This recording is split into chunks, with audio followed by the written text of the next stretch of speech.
আজকে আলোচনার বিষয় হল ১৯৯১ সালের নির্বাচনে জাতীয় পার্টি থেকে নির্বাচিত এমপিগণের তালিকা ও রাজনৈতিক গুরুত্ব। নির্বাচনে জাতীয় পার্টি থেকে মোট ৩৫ জন সংসদ নির্বাচিত হন। শুরুতেই জনাব হুসেইন মোহাম্মদ এরশাদ। তিনি মোট ৫টি আসন থেকে নির্বাচনে অংশগ্রহণ করেন এবং বিজয়ী হন। রংপুর ১ আসনে জাতীয় পার্টির প্রতিষ্ঠাতা চেয়ারম্যান জনাব হুসেইন মোহাম্মদ এরশাদ প্রায় ৩০,০০০ ভোটের ব্যবধানে আওয়ামী লীগের প্রার্থী জনাব মুজিবুর রহমান প্রমাণিককে পরাজিত করেন। এরপর রংপুর ২ আসনে হাড্ডাহাড্ডি লড়াই শেষে জাতীয় পার্টির প্রার্থী জনাব হুসেইন মোহাম্মদ এরশাদ ৫,০০০ ভোটের ব্যবধানে নৌকার প্রার্থী জনাব আনিসুল হক চৌধুরীর বিরুদ্ধে বিজয় লাভ করেন। ১৯৯১ সালের নির্বাচনে রংপুর ৩ আসনে জাতীয় পার্টির শক্তিশালী প্রার্থী জনাব হুসেইন মোহাম্মদ এরশাদ ৫৮,০০০ ভোটের ব্যবধানে আওয়ামী লীগের প্রার্থীকে পরাজিত করেন। জাতীয় পার্টির চেয়ারম্যান জনাব হুসেইন মোহাম্মদ এরশাদ রংপুর ৫ আসনে আওয়ামী লীগের প্রার্থী জনাব আশিকুর রহমানকে ৩২,০০০-এর অধিক ভোটের ব্যবধানে পরাজিত করেন। রংপুর ৬ আসনে আবারও জাতীয় পার্টির জনাব হুসেইন মোহাম্মদ এরশাদ মাত্র ৩২৫ ভোটের ব্যবধানে আওয়ামী লীগের প্রার্থীকে পরাস্ত করেন। ১৯৯১ সালের জাতীয় সংসদ নির্বাচনে রংপুর ৪ আসনে জাতীয় পার্টির প্রার্থী জনাব শাহ আলম আওয়ামী লীগের প্রার্থী জনাব আব্দুর রাজ্জাককে প্রায় ৩৭,০০০ ভোটে পরাজিত করেন।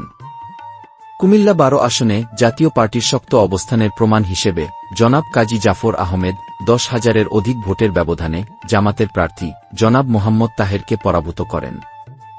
পিরোজপুর ২ আসনে জাতীয় পার্টির হেভিওয়েট প্রার্থী জনাব আনোয়ার হোসেন মঞ্জু ২১,০০০ ভোটের ব্যবধানে আওয়ামী লীগের প্রার্থী জনাব আব্দুল হাকিমের বিরুদ্ধে বিজয় ছিনিয়ে নেন।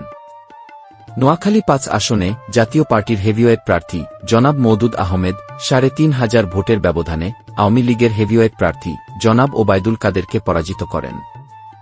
১৯৯১ সালের নির্বাচনে কুমিল্লা ৯ আসনে জাতীয় পার্টির শক্তিশালী প্রার্থী জনাব মনিরুল হক চৌধুরী বিপুল ভোটের ব্যবধানে আওয়ামী লীগের প্রার্থীকে পরাজিত করেন।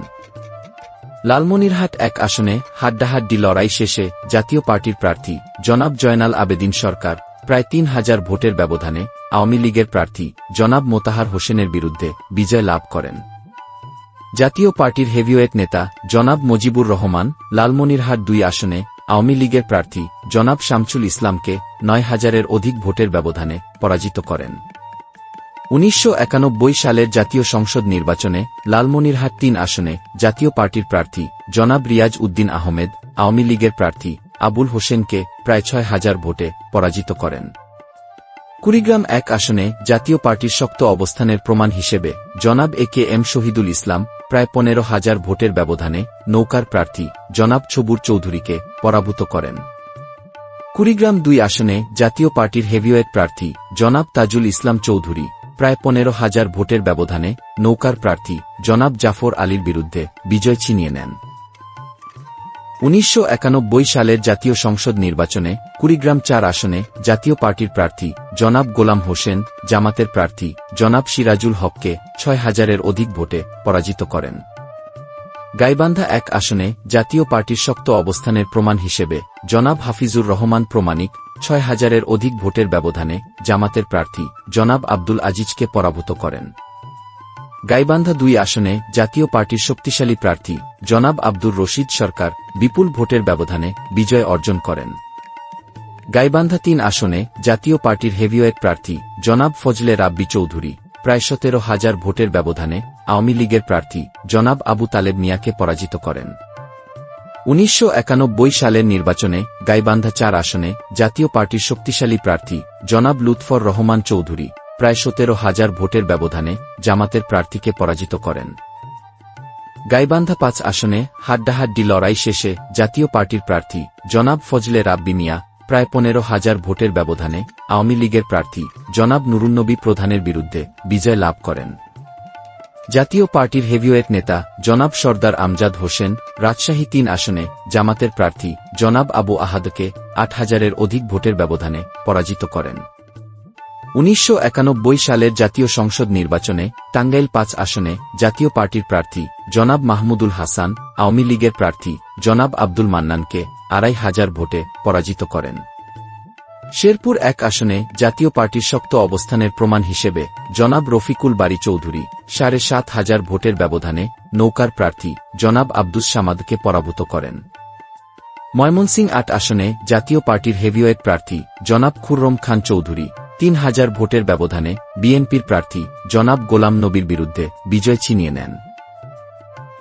১৯৯১ সালের জাতীয় সংসদ নির্বাচনে সিলেট ২ আসনে জাতীয় পার্টির প্রার্থী জনাব মাকসুদ আজিজ লামা আওয়ামী লীগের প্রার্থী জনাব লুৎফর রহমানকে প্রায় ১৭,০০০ ভোটে পরাজিত করেন। সিলেট ৩ আসনে জাতীয় পার্টির শক্ত অবস্থানের প্রমাণ হিসেবে জনাব আব্দুল মুকিত খান ১৪,০০০-এর অধিক ভোটের ব্যবধানে নৌকার প্রার্থী জনাব আতিকুর রহমানকে পরাভূত করেন। সিলেট ৬ আসনে জাতীয় পার্টির হেভিওয়েট প্রার্থী জনাব শরীফ উদ্দিন খসরু ৫,৫০০ ভোটের ব্যবধানে কমিউনিস্ট প্রার্থী জনাব নুরুল ইসলাম নাহিদের বিরুদ্ধে বিজয় ছিনিয়ে নেন।